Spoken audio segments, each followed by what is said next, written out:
Séance M10, correction de l'exercice numéro 15 de la deuxième fiche, donc sur les évolutions réciproques.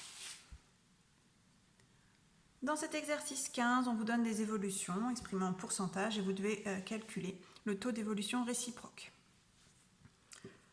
Alors, c'est parti. Première question, une hausse de 10%.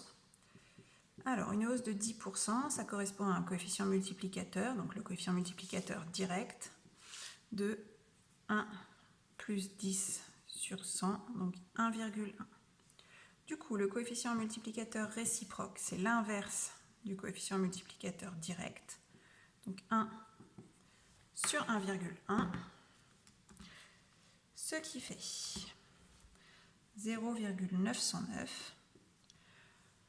On transforme ce 0,909 en 1 moins mon taux d'évolution, donc c'est 1 moins 9,09 sur 100. Donc la réponse attendue, c'est que c'est une diminution de 9,09% qui correspond à l'évolution réciproque d'une hausse de 10%. Donc une hausse de 10% a pour évolution réciproque une baisse de 9,09%. C'est-à-dire que ces deux évolutions se compensent. Si vous appliquez d'abord celle-ci puis celle-ci, ou le contraire, vous n'aurez rien changé à votre valeur initiale. On continue avec le 2. Alors, dans le 2, il s'agit d'une hausse de 100%.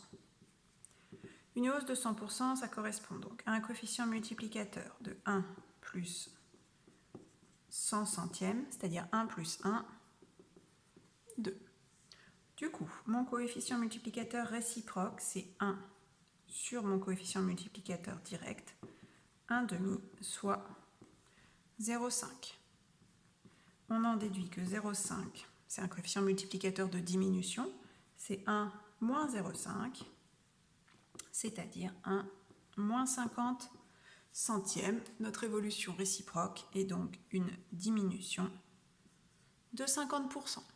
Pour compenser une hausse de 100%, il faut baisser de 50%. Question 3, une baisse de 20%.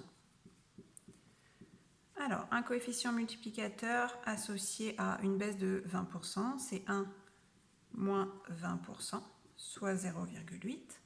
Mon coefficient multiplicateur réciproque, c'est donc l'inverse de mon coefficient multiplicateur direct, c'est-à-dire 1,25. Or, 1,25, c'est 1 plus 25 centièmes. Donc, l'évolution réciproque est une hausse de 25%. Je poursuis avec la question 4. Il s'agit ici d'une hausse de 20% cette fois-ci. Donc, un coefficient multiplicateur direct de 1 plus 20%, c'est-à-dire 1,2. Un coefficient multiplicateur réciproque qui est l'inverse de notre coefficient multiplicateur direct. L'inverse de 1,2, c'est environ 0,833 qui correspond du coup à un coefficient multiplicateur de diminution et c'est donc 1 moins 0,167, donc 1 moins 16,7 sur 100, ce qui correspond du coup à une baisse de 16,7%. Allez, il nous reste juste la question 5,